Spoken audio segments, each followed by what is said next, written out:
Hello friends, fake సర్టిఫికెట్లతో IAS కొట్టిన పూజ అని మన ఛానల్లో చేసిన వీడియోని చాలామంది చూసే ఉండుంటారు. దానికి ఇది ఫాలో అప్ వీడియో. ఎందుకంటే చాలామంది అడిగారు, ఇన్ని మోసాలు చేసి ఇంత బయటకు వచ్చినా కూడా ఆమె మీద ఎటువంటి చర్య ఎందుకు తీసుకోలేదు, అసలు ఆ కేసులో ఏం జరుగుతుంది అది కూడా చెప్పండి అంటూ కొంతమంది కామెంట్ చేశారు.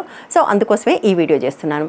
ఆమె మీద సెంట్రల్ గవర్నమెంట్ ఏకసభ్య విచారణ వేసింది. ఈ లోపల ఇంకా అనేక వార్తలు బయటకు వస్తున్నాయి. ఇవాళ చాలా తెలుగు పేపర్లో వచ్చిన వార్త మీరు చూసే ఉండుంటారు.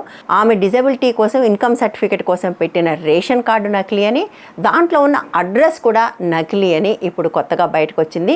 ఆమె మొట్టమొదట ఒక డిజబిలిటీ సర్టిఫికేట్ ఏదైతే ఇచ్చిందో ఆ హాస్పిటల్ ఇప్పుడు ఆమె రికార్డు మిస్ అయింది అని చెప్పింది. దీనికి సంబంధించి ఆ హాస్పిటల్ని చాలామంది సంప్రదించినప్పుడు అసలు తమ దగ్గర ఆ రికార్డే లేదు అంటున్నారు.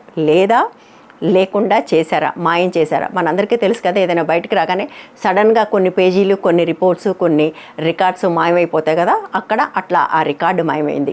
మాయమైన వాటిలో కేవలం రికార్డులు మాత్రమే లేదు, ఆమె తల్లి తండ్రి కూడా ఉన్నారు. ప్రస్తుతం తండ్రి మీద అవినీతి నిరోధక శాఖ చర్యలు తీసుకోబోతుందని ఒకవైపు వార్తలు వస్తుంటే, మరొక వైపున ఆమె తల్లికి సంబంధించిన ఒక వీడియో కూడా బయటకు వచ్చి వైరల్ అయింది. అందులో ఆమె ఏడాది క్రితం భూమికి సంబంధించిన ఒక వివాదంలో ఒక రైతుని తుపాకీతో బెదిరిస్తూ ఉంది. కేవలం పూజా కేట్కర్ పేరు మీదనే 110 ఎకరాల భూమి ఉంది. అది కాకుండా ఆమె తల్లి పేరు మీద, ఆమె తండ్రి పేరు మీద కూడా చాలా భూములు ఉన్నాయి. వాళ్ళు ప్రకటించిన ఆస్తులే 40 కోట్లు. ఇవన్నీ కూడా నేను గత వీడియోలోనే చెప్పాను. ఇప్పుడు తల్లి తండ్రి ఇద్దరు కూడా మిస్సింగ్. ఈ మొత్తం వివాదంపై స్పందించమని పూజా కేట్కర్ని మీడియా అడిగినప్పుడు ఆమె చెప్పిన సమాధానం ఏంటో తెలుసా?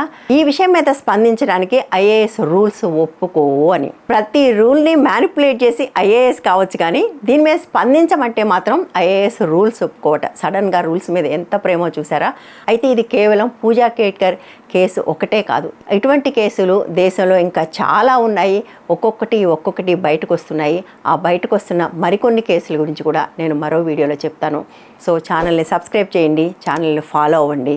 మరిన్ని వీడియోలతో మళ్ళీ మీ ముందుకు వస్తాను.